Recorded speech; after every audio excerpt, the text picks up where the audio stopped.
Hi, my name is Jeannie Lago Cuevas. My main goal is to live a happy and productive life, and up until now, this is a bit of my story. So my story begins in '96, and the first thing to know about me is that my family is everything to me. I grew up in a loving home with amazing role models, parents, grandparents, and brothers included. They are my biggest supporters, and I am infinitely grateful for them. Second thing to know about me is that I am very proud of being born and raised in Puerto Rico. My beautiful island and my culture will always be a huge part of my life. Being Boricua has taught me to be a strong individual and to always strive for what I want. Fast forward to 2014. This year I graduated high school from El Colegio Marista in Guaynabo, Puerto Rico. The values that my family and Marista taught me have helped me so much in my day to day. That same year, in August, I began my college career in University of Puerto Rico Bayamón campus. I started in the pedagogy department and later changed to the biology department, human biology major.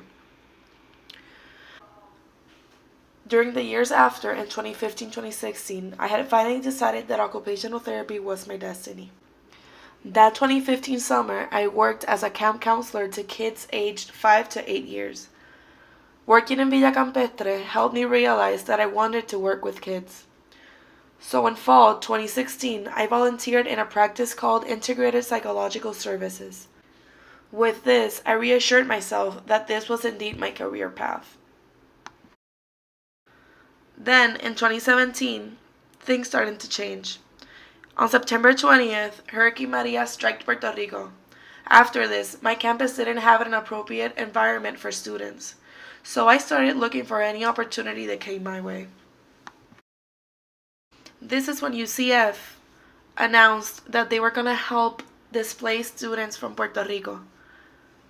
I took the opportunity and gave it my best. I transferred to UCF. I made it into the health sciences major. I got a job at the Office of Diversity and Inclusion. I got 3 certifications: the Inclusion Champion, City Certification, and the First Aid CPR and EED certification. Here are a few memorable moments of my time at UCF. In the far left, you can see a picture of me with my boss, the university's president, and a friend that's also Puerto Rican. That day we got to see an in-state game from the president's suites. I also got to walk on the field that night. The day of the far right pictures was the day they extended the in-state tuition for Puerto Ricans until 2023. I remember my boss had a lot to do with that, and I am entirely grateful for her and for the opportunity she gave us all Puerto Ricans. In the top middle, there's a picture of the Puerto Rican Student Association, which is my favorite one. And the 2 pictures in the bottom are, of course, tailgates and games. Can't forget those. So we finally made it to 2019, to now. I am ready for new adventures and to get my bachelor's degree so I could keep working on my career as an occupational therapist.